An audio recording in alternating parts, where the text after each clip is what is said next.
Hi everyone, টিকে লাইফস্টাইলে তোমাদের সকলকে জানাই স্বাগত। চলে এসেছি আরেকটা রেসিপি নিয়ে। তোমরা সবাই কেমন আছো? আশা করছি তোমরা সবাই ভালো আছো। তো আজকে আমি করব এঁচোড় কষা। তো এটা কোনো নতুন রেসিপি নয়, অনেক পুরোনো দিনের একটা রেসিপি। তো আমি কিভাবে এঁচোড় কষা করি সেটাই আজকে তোমাদের সঙ্গে শেয়ার করব। তো চলো শুরু করা যাক আজকের এই রেসিপি।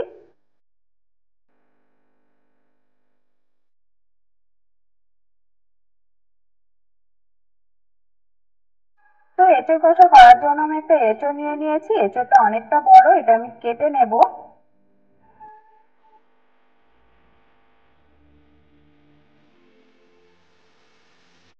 এঁচোড়টা কেটে ভালোভাবে ধুয়ে পরিষ্কার করে নিয়েছি। এবার আমি এঁচোড়টা সেদ্ধ করে নেব। এটা আমি 90% মতো সেদ্ধ করব। তো কড়াইয়ে জল বসিয়ে দিয়েছি। তো জলটা ফুটে গেছে, এবার গ্যাসটা লো করে আমি এঁচোড়গুলো দিয়ে দেব।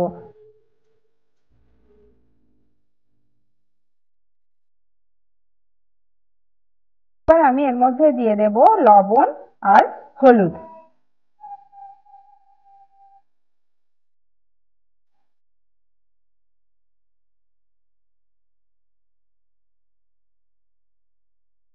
তো আমার প্রায় সেদ্ধ হয়ে গেছে। এবার আমি এঁচোড়গুলো তুলে নেব।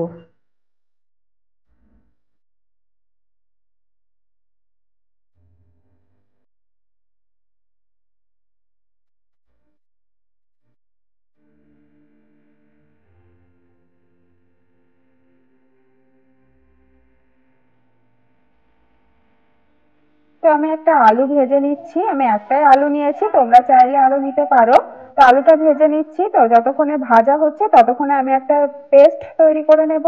তো পেস্ট তৈরি করার জন্য আমি নিয়েছি দুটো টমেটো, একটা পেঁয়াজ আর কিছু পাকা লঙ্কা নিয়েছি। এটা মিক্সির জারে দিয়ে একটা স্মুথ পেস্ট তৈরি করে নেব।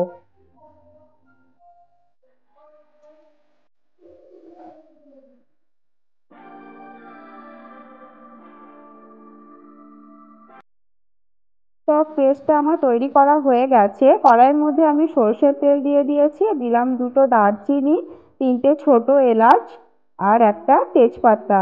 এটা কিছুক্ষণ নাড়াচাড়া করে নেব। এর থেকে একটা সুন্দর গন্ধ বের হলে এর মধ্যে আমি দিয়ে দেব যে টমেটো পেঁয়াজের পেস্টটা করেছি, সেটাই দিয়ে দিলাম। একটু ভালো করে মিশিয়ে নেব।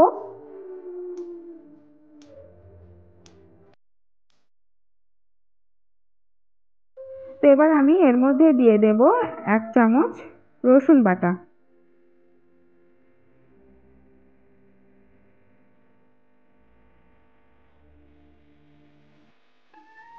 তো রসুন বাটাটা দিয়ে আমি ভালোভাবে কষিয়ে নেব।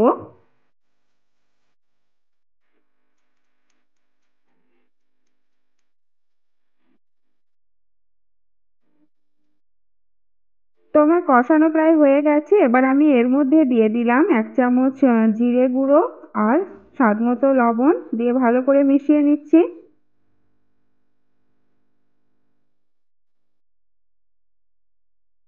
আর আমি দিয়েছি 1/2 চামচ কিচেন কিং মশলা। তো এটা প্রায় কষানো হয়ে গেছে। এবার আমি এঁচোড় গুলো দিয়ে দেব।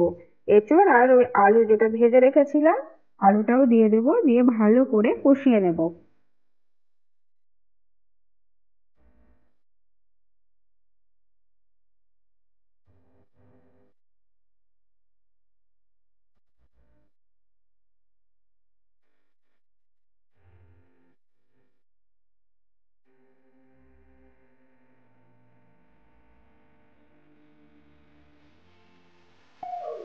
তো আমার কষানো হয়ে গেছে। এবার আমি জল দিয়ে দেব।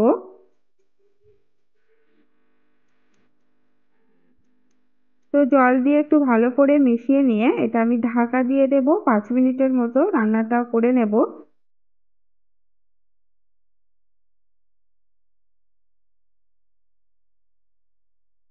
তো ঢাকা দিয়ে দিলাম। তো 5 মিনিট হয়ে গেছে। ঢাকাটা তুলে একটু ভালো করে নাড়াচাড়া করে নিচ্ছি।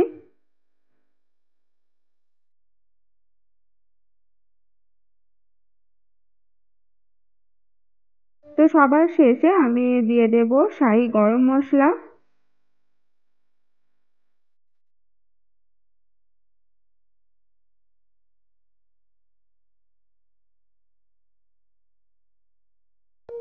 তো শাহি গরম মশলা দিয়ে দিলাম, তো দিয়ে ভালো করে মিশিয়ে নেব।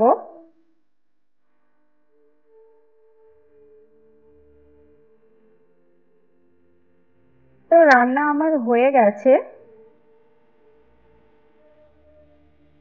এবার আমি গ্যাসটা অফ করে দেব।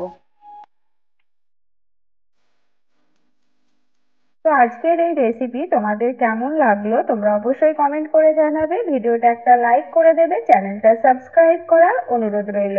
Bye bye.